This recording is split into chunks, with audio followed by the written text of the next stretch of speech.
सोचिए, भारत की सबसे बड़ी और सम्मानित कंपनियों में से एक टीसीएस, उसके अंदर से एक ऐसी कहानी निकल कर आई है जो सच में परेशान कर देने वाली है। और ये सिर्फ एक क्राइम की कहानी नहीं है, नहीं, ये कहानी है इस बात की कि कैसे एक पूरा का पूरा सिस्टम अपने ही कर्मचारियों को बचाने में फेल हो गया। और यहीं से एक बहुत सीधा सा लेकिन बहुत जरूरी सवाल उठता है, क्या होगा जब वो सिस्टम जिन्हें बनाया ही इसलिए गया था कि वो कर्मचारियों की हिफाजत करें, खुद ही प्रॉब्लम का हिस्सा बन जाए। टीसीएस का ये जो केस है ना, ये इसी डरावनी सच्चाई को बिल्कुल हमारे सामने लाकर खड़ा कर देता है। तो चलिए इस पूरे कॉम्प्लेक्स मामले को बेहतर तरीके से समझने के लिए इसे 5 हिस्सों में तोड़कर देखते हैं। सबसे पहले तो ये कि भाई ये चौंकाने वाला मामला खुला कैसे। फिर हम जानेंगे कि आखिर आरोप क्या-क्या लगाए गए थे। इसके बाद बात होगी पुलिस के उस खुफिया ऑपरेशन की। फिर हम देखेंगे कि कंपनी के लेवल पर इतनी बड़ी चूक कैसे हुई। और आखिर में हम ये समझने की कोशिश करेंगे कि इस एक केस का पूरी इंडस्ट्री पर क्या असर पड़ सकता है। तो ये पूरी कहानी शुरू होती है नासिक से। वहाँ टीसीएस की एक बैक प्रोसेस आउटसोर्सिंग यानी बीपीओ यूनिट है। अब नासिक एक टियर 2 शहर है और अक्सर ऐसा होता है कि जब कंपनियां लागत बचाने के लिए ऐसे शहरों में फैलती हैं तो वहाँ उनकी पकड़, उनका कंट्रोल थोड़ा ढीला पड़ जाता है। शायद यहाँ भी कुछ ऐसा ही हुआ। और एक बात साफ कर दें, ये किसी एक घटना की बात नहीं हो रही है, नहीं, ये एक पैटर्न की बात है। टाटा जैसे बड़े ग्रुप की एक कंपनी और उसके अंदर युवा महिला कर्मचारियों के साथ यौन शोषण हो रहा है, उन्हें मानसिक रूप से तोड़ा जा रहा है और तो और धर्म बदलने के लिए भी जबरदस्ती की जा रही है। तो अब सीधे आते हैं उन आरोपों पर। चलिए देखते हैं कि आखिर वो कौन सी बातें थीं, वो कौन सी भयानक चीजें थीं जिनका सामना वहां के कर्मचारी रोज कर रहे थे। देखिए, ये जो आरोप है ये किसी एक तरह के नहीं है, इसमें शोषण की कई परतें हैं। एक तरफ तो है सेक्सुअल हरासमेंट, यानी सीनियर कर्मचारी अपनी पावर का गलत इस्तेमाल करके गलत तरीके से छूते थे, भद्दी बातें करते थे। फिर आता है मेंटल हरासमेंट, यानी कमजोर कर्मचारियों पर इतना दिमागी दबाव डालना कि वो टूट जाएं। और हद तो तब हो गई जब बात धार्मिक जबरदस्ती तक पहुंच गई, मतलब धर्म बदलने का दबाव, नमाज पढ़ने और बीफ खाने तक के लिए मजबूर किया गया। अब इस मेंटल हैरासमेंट में एक चीज बहुत ही खतरनाक तरीके से इस्तेमाल की गई, जिसे कहते हैं ग्रूमिंग ट्रैप। और ये कोई अचानक से होने वाली चीज नहीं है, ये एक सोची समझी साजिश है। एक ऐसा मनोवैज्ञानिक जाल जिसमें फंसाने वाला पहले अपने शिकार से दोस्ती करता है, उसका भरोसा जीतता है और फिर धीरे धीरे उसे अपने जाल में खींच लेता है। और जरा देखिए कि ये जाल काम कैसे करता था, स्टेप बाय स्टेप। पहला स्टेप, टारगेट को पहचानो। ऐसी युवा लड़कियां जो आर्थिक रूप से कमजोर हैं या शहर में नहीं हैं, उन्हें निशाना बनाया जाता था। दूसरा स्टेप, भरोसा जीतो। उनसे दोस्ती करके, मदद का नाटक करके उन्हें इमोशनली अपने पे डिपेंडेंट बना लिया जाता था। तीसरा स्टेप, उन्हें सबसे अलग कर दो। उनको एचआर से या किसी और से बात करने से रोका जाता था। और फिर आता था आखिरी और सबसे घिनौना स्टेप, शोषण।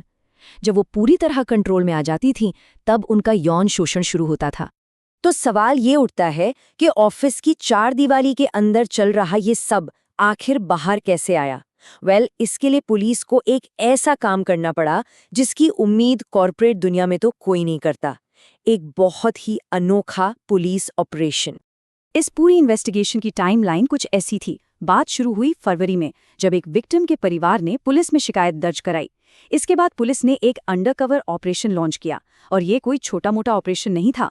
पुलिस वाले हाउसकीपिंग स्टाफ बनकर टीसीएस के ऑफिस के अंदर 1 महीने तक काम करते रहे। सोचिए, वो वहां के माहौल, लोगों के बर्ताव, हर चीज पर नजर रख रहे थे ताकि पक्के सबूत हाथ लगें। और जब सबूत मिले तो उसके बाद एक के बाद एक कई एफआईआर्स हुई और टीम लीडर से लेकर एचआर मैनेजर तक कई लोगों की गिरफ्तारी हुई। ठीक है, पुलिस ने अपना काम किया, गिरफ्तारियां भी हो गईं। लेकिन अब आते हैं उस बड़े सवाल पर कि आखिर इतनी बड़ी कंपनी के अंदर ये सब चल कैसे रहा था? किसी को पता क्यों नहीं चला? ये साफ तौर पर एक बहुत बड़े इंस्टीट्यूशनल फेलियर यानी संस्थागत विफलता की तरफ इशारा करता है। और इस पूरे फेलियर के केंद्र में एक नाम सामने आता है, एचआर मैनेजर निदा खान। कमाल की बात यह है कि वो पुणे में बैठकर नासिक ऑफिस को रिमोटली मैनेज कर रही थी। और आरोप ये है कि जब भी कोई शिकायत उस तक पहुंचती तो वो उसे हल करने के बजाय बस नज़रअंदाज कर देती थी। एक-एक करके सारी शिकायतों को दबा दिया गया। और यहीं पर हमें कानून और असलियत के बीच का एक बहुत बड़ा फर्क दिखाई देता है। देखिए, कानून तो है, भारत में पॉश एक्ट है जो कहता है कि हर कंपनी में यौन उत्पीड़न की शिकायतों के लिए एक सुरक्षित सिस्टम होना चाहिए, जहां बिना डरे शिकायत की जा सके और उस पर तुरंत एक्शन हो। लेकिन टीसीएस नासिक में क्या हुआ, इसका ठीक उल्टा। शिकायतों को न सिर्फ इग्नोर किया गया बल्कि उन्हें दबाया भी गया। इससे हुआ ये कि जो पीड़ित थे वो और भी ज्यादा असुरक्षित महसूस करने लगे। तो कुल मिला के बात ये है कि जिस सिस्टम को कर्मचारियों को बचाने के लिए बनाया गया था, वो न सिर्फ बुरी तरह फेल हुआ, बल्कि ऐसा लगने लगा कि वो तो खुद ही इस पूरे खेल में शामिल था, अपराध को छिपाने में मदद कर रहा था। ये एक तरह से कंपनी के पूरे इंटरनल कंप्लेंट सिस्टम का पूरी तरह से ढल जाना था। चलिए अब थोड़ा आगे बढ़ते हैं और इसके बड़े असर को देखते हैं, क्योंकि ये मामला सिर्फ टीसीएस या नासिक तक सीमित नहीं है। नहीं, ये आईटी और बीपीओ सेक्टर के अंदर चल रही कुछ बहुत बड़ी और गहरी समस्याओं पर रोशनी डालता है। अब जब मामला खुला तो जाहिर है एक्शन भी हुए।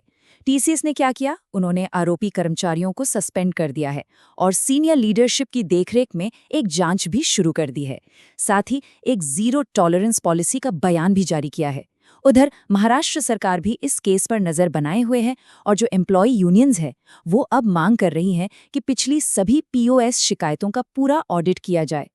लेकिन असल में ये केस सिर्फ कुछ लोगों की गलती नहीं है, बल्कि कुछ गहरी स्ट्रक्चरल प्रॉब्लम्स का नतीजा है, जैसे कि पावर का गलत इस्तेमाल, जहां जूनियर कर्मचारी अपने सीनियर्स के रहमो करम पर होते हैं। दूसरी समस्या है टियर 2 शहरों में ढीली निगरानी। और तीसरी और सबसे बड़ी प्रॉब्लम, कानून तो है पर उसे जमीन पर लागू कौन करवाएगा। पॉश एक्ट कागज पर तो बहुत अच्छा है, लेकिन अगर कंपनियां उसे ठीक से लागू ही ना करें तो वो बेअसर हो जाता है। और ये सब हमें एक आखिरी लेकिन शायद सबसे जरूरी सवाल के सामने लाकर खड़ा कर देता है। जब एक कंपनी का अपना सिस्टम ही अपने ही लोगों को बचाने में नाकाम हो जाए तो फिर उनकी सुरक्षा की असली जिम्मेदारी किसकी है? आखिर कौन है जिम्मेदार? ये एक ऐसा सवाल है जिसका जवाब सिर्फ टीसी